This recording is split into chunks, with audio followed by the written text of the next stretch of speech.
News from around the globe. Hot, fresh, balanced and objective. On Unity. Thank you for joining us on Unity News Hour. Today is Friday, 3rd February 2023, and it's equivalent to 12th of Rajab 1444 after Hijrah. The headlines. Buhari bars government officials from using private emails. New Naira, temporal hardship necessary for economy, says federal government. 2023 elections, NBC issues warning to broadcasters. And on the foreign scene, Kherson official says Ukrainian armed forces are countering increased shelling of residential areas. And in sports, Mbappe to miss PSG versus Bayern, 3 other games over injury. And those were the headlines, and for details and more of the stories, I am Ruqayyat Sani Ibrahim. President Muhammadu Buhari on Thursday directed government officials to refrain from using private emails for official purposes. He also ordered all federal public institutions to migrate their website to the relevant government domains. The President's Special Advisor on Media and Publicity, Femi Adesina, disclosed these in a statement he signed on Thursday, titled "At the Launch of 2 Policies on the Digital Economy." President Buhari says diversification has been most successful in the sector. Buhari, who lauded the new policy, ordered all government officials to refrain from using private emails for official purposes, adding that all federal public institutions must migrate their websites to the relevant government domains.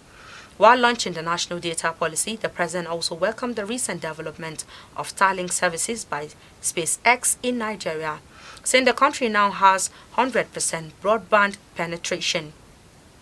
According to him, Nigeria's digital economy has been the most booming sector in the diversification of the economy, saving the federal government over 45.7 billion naira in IT projects clearance. The federal government on Thursday said the harsh realities faced by Nigerians due to the introduction of the new Naira note by the Central Bank of Nigeria is a necessary price for the long-term health of the economy. Minister of Finance, Budget and National Planning, Zainab Ahmed, said these when fielding questions from journalists at the 65th session of the State House Ministerial Briefing organized by the Presidential Communications Team at the Aso Rock Villa, Abuja. According to Ahmed, the current hardships, though temporal, are required to stifle corruption and gradual transition into a cashless economy. She insisted that with over 75% of the circulating 2.7 trillion naira already in the banks, the policy has yielded positive results. Last October, the central bank announced that it will redesign the 200, 500 and 1,000 notes. It said some members of the public were hoarding banknotes, with findings showing that over 85% of the circulating currency was outside the banks. Consequently, the populace had until January 31, 2023 to return old notes to commercial banks, after which they will cease to be legal tender.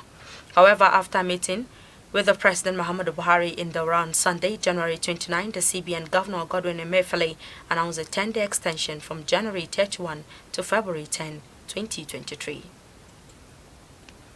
A notorious terrorist leader, Kacalla Baleri, and some of his deputies suspected to be bandits terrorizing the Northwest were seen brandishing new Naira notes in a viral video amid cash scarcity plaguing Nigerians.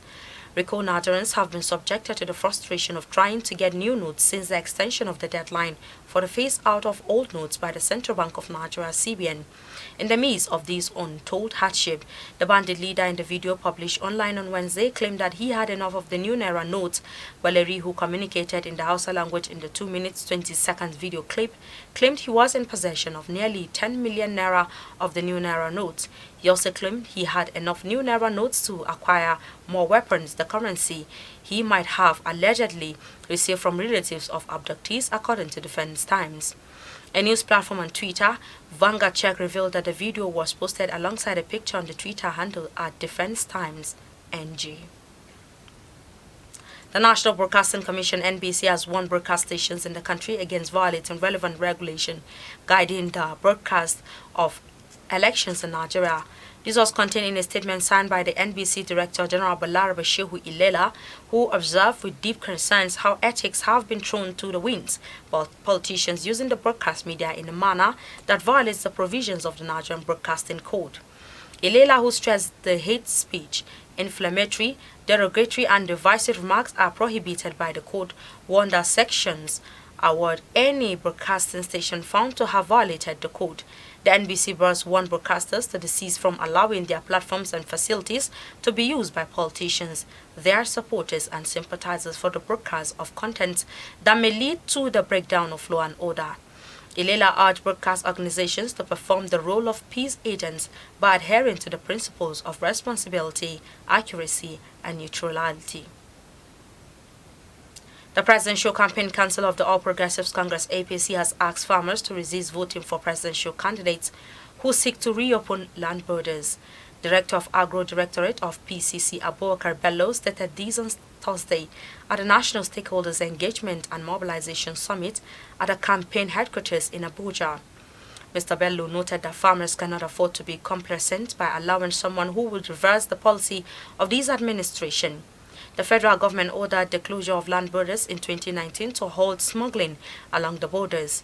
However, the government in 2021 opened border points across the country.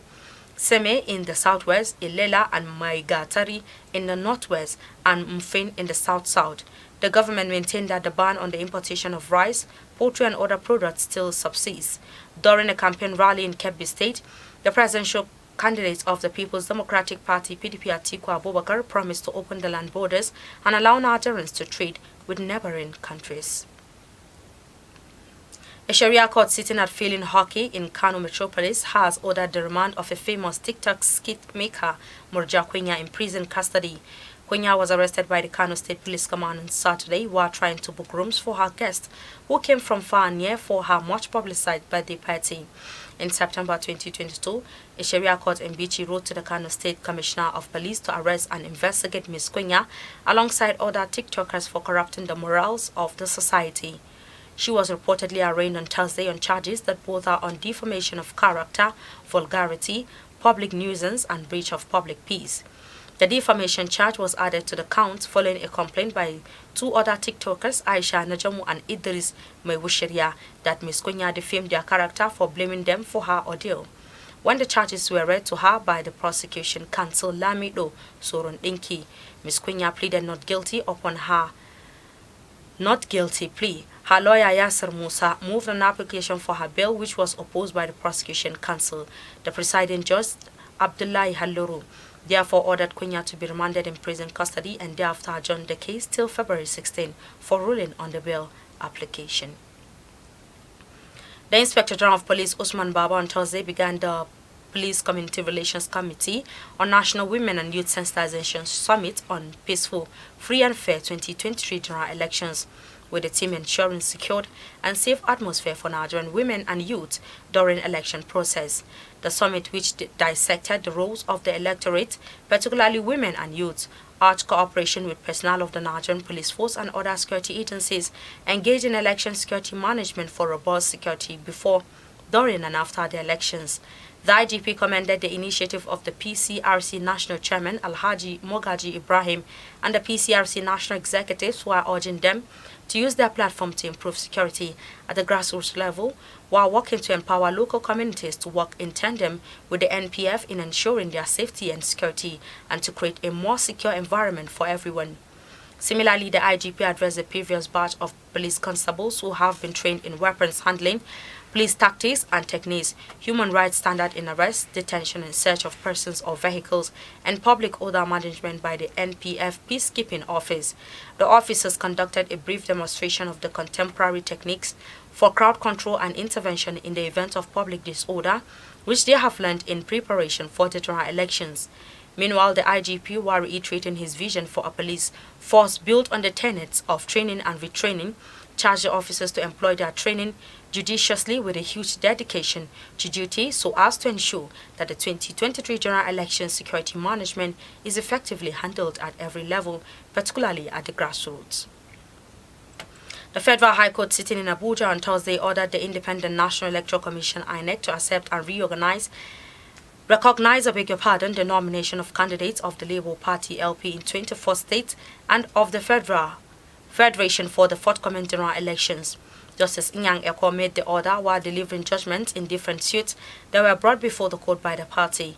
The court held that INEC should accept and publish the list of candidates the Labour Party submitted to to it from the affected states either manually or through the electoral nomination portal.